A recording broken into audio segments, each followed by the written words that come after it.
Welcome to Pathways to Success, a program that supports our micro, small, and medium enterprises here on BNC, the Billionario News Channel. I'm Mai Rodriguez.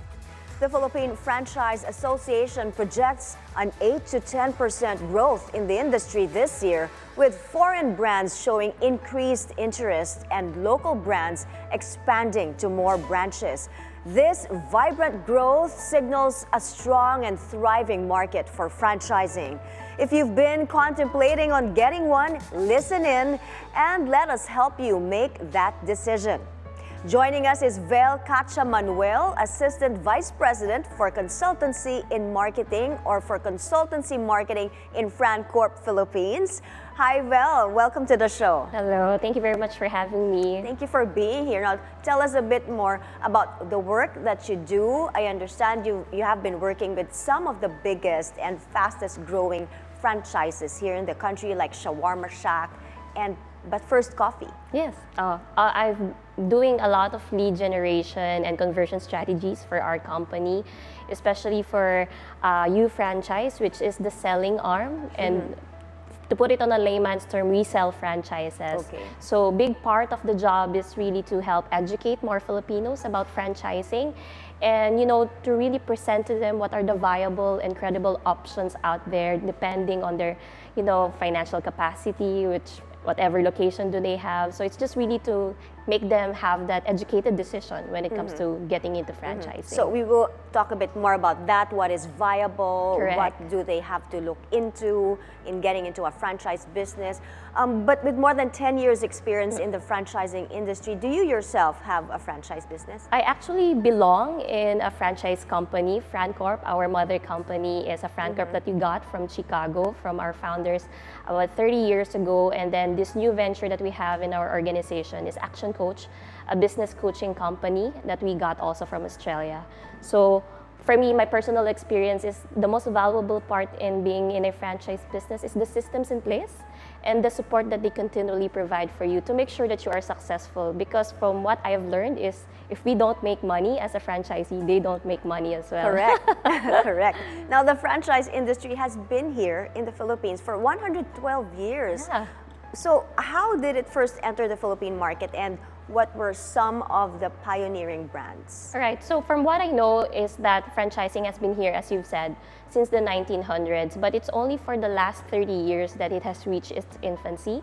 So it's only about 30 years ago that we've known about McDonald's, about Jollibee, and if I may add, these are the franchise brands that, would really cost you a lot to franchise. So we're very proud that in Francorp Philippines, we've paved the way for more homegrown brands to enter into franchising, to expand not just locally, but even internationally. So we have brands, homegrown brands like Potato Corner, like Oraispa, Avocadoria PH, a very new brand that is now in Singapore. So we're just really happy that in the last 30 years, the Filipino brands can really grow from one to many. You mentioned the giants, no? Pero yung capital noon, ang laki-laki, Yes, di ba? very But much. for somebody who wants to go into franchising that, only has limited capital, ano yung mga startups na, or franchise brands na pwede na lang pasukan na, and how much yung sinasabing affordable? Okay, so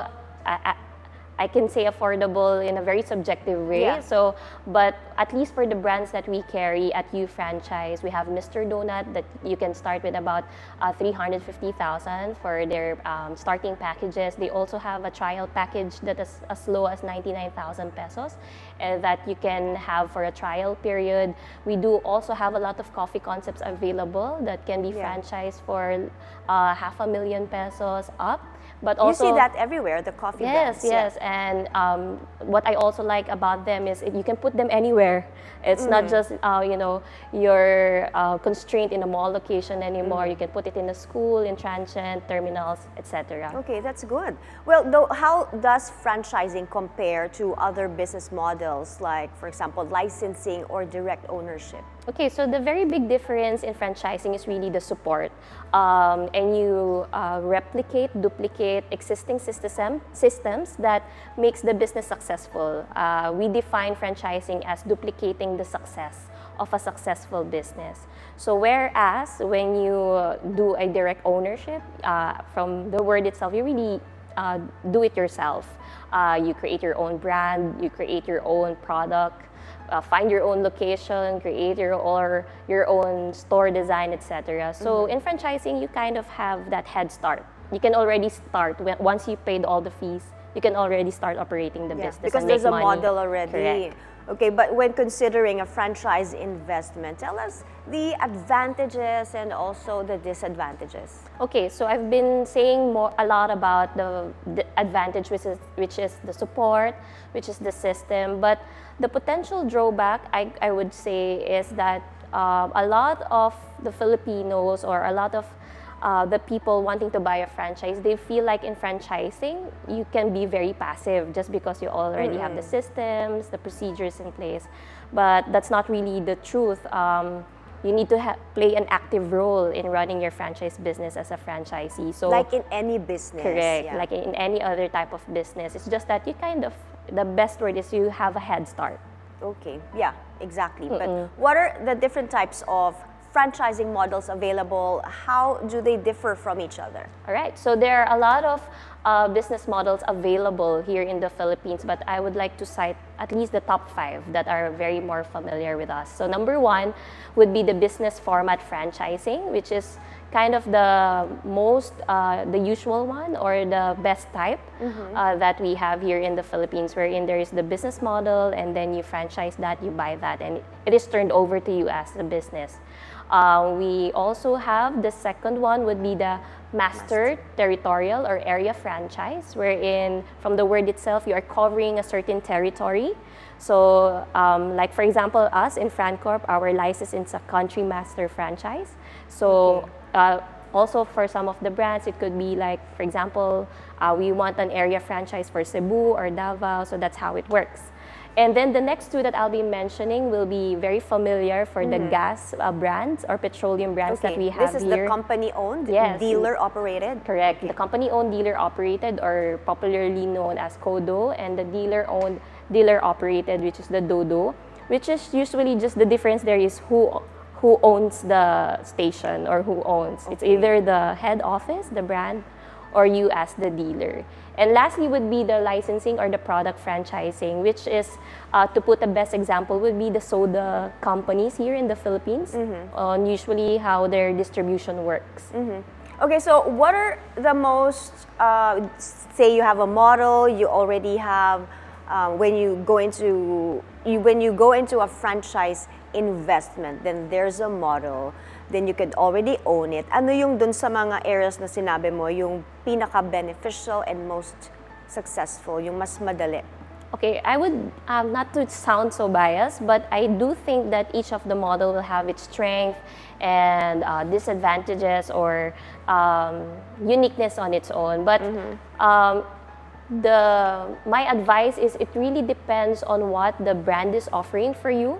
Sometimes, for example, 99% of the time they will be giving you business format franchise. But some franchises, especially like for example, you're in Cebu, they would offer you an area franchise because they cannot put up their own commissary there, or they will need help on putting up a training center there. So they would require an area franchise. So my advice is really to just ask what's the available business model for you. Okay, thank you for that. There's still more insights and tips about franchising, but first let's take a short break. Pathways to Success. We'll be right back.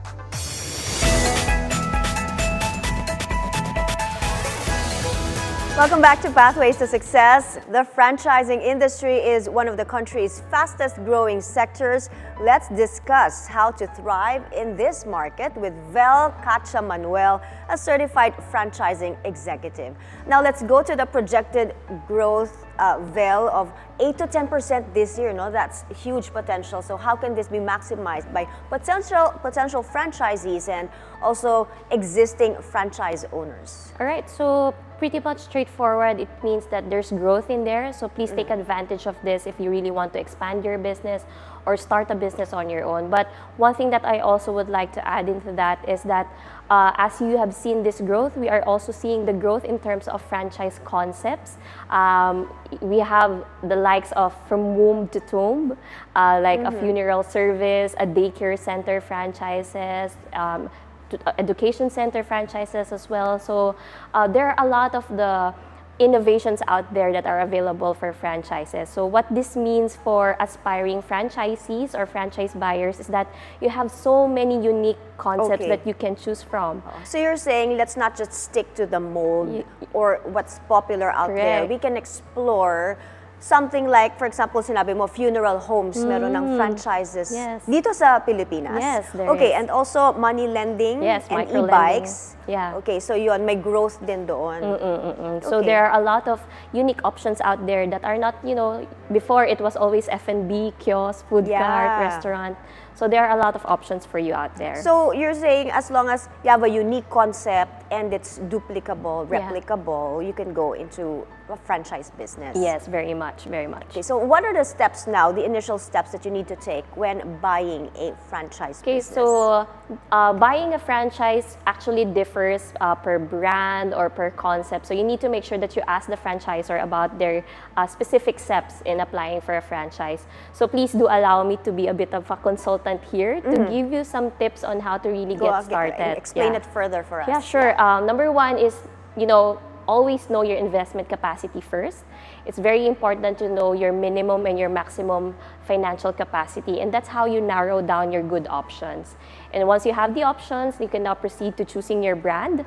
I remember a friend asking me, he really likes potato corner, but his budget is not fit for the potato corner. And that's 300,000, you said earlier? It's about 300, 400, 500,000, depending on the size.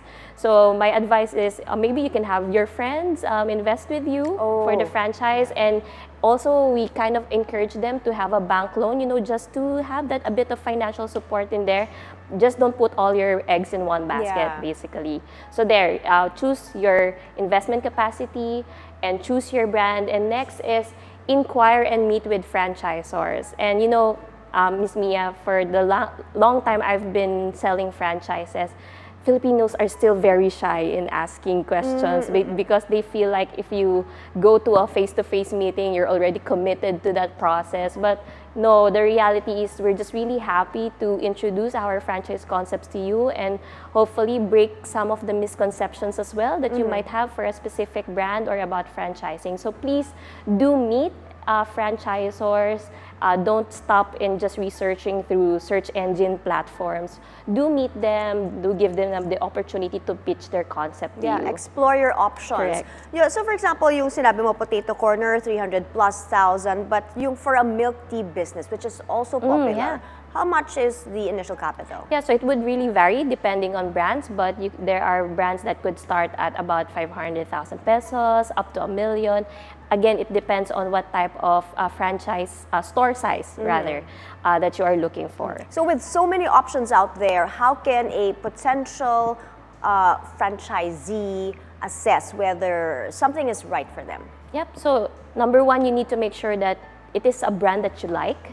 I'm not saying love, because there should be a very good balance between a brand that you love and also the customers love. If I can share a story, one client that I had, Velle, I really like this brand A, but whenever I see the people lining up to brand B, I can't help but really just choose that for my franchise. So my advice to him back then was, even if you don't love it, at least don't hate it. Okay. At least be a customer of that brand. So you need to make sure that you have that perfect balance. There is something that they call also na gut feel. Yes, So correct. go with that.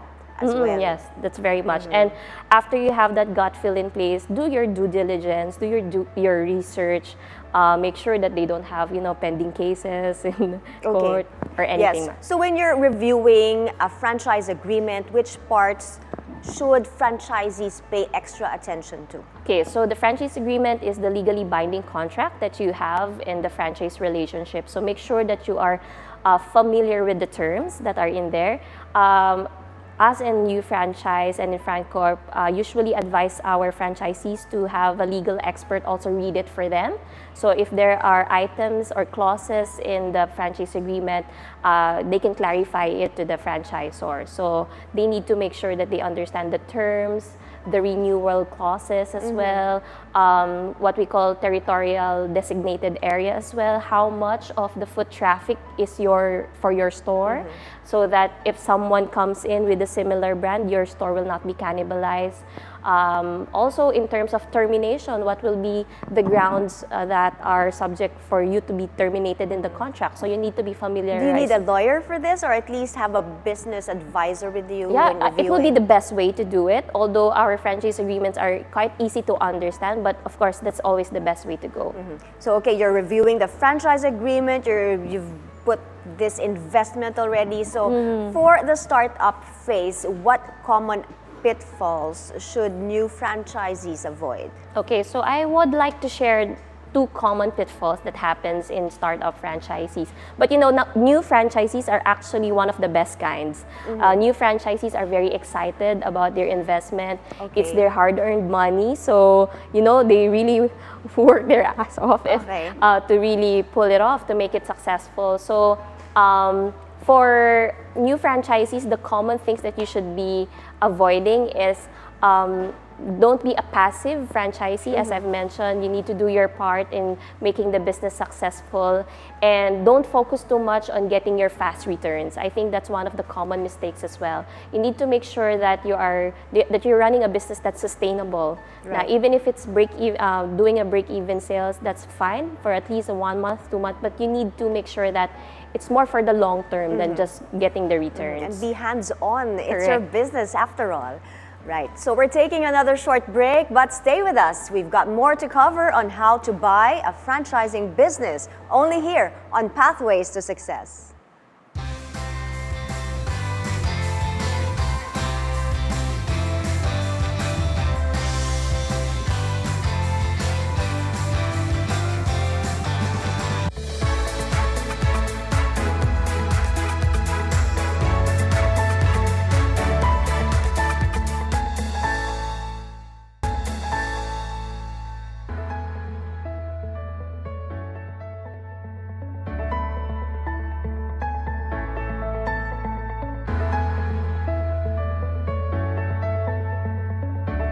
Welcome back to Pathways to Success. We're still with Francorp's Velle Cacha-Manuel, a marketing consultant who has helped over 1,000 franchisees here in the Philippines.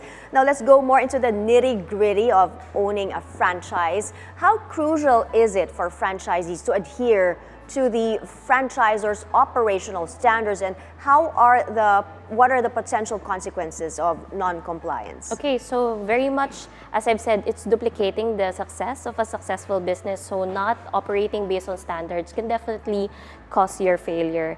Also, in the franchise relationship, it's a legally binding relationship. You have a contract in there. So any non-compliance can be subject to legal pursuits.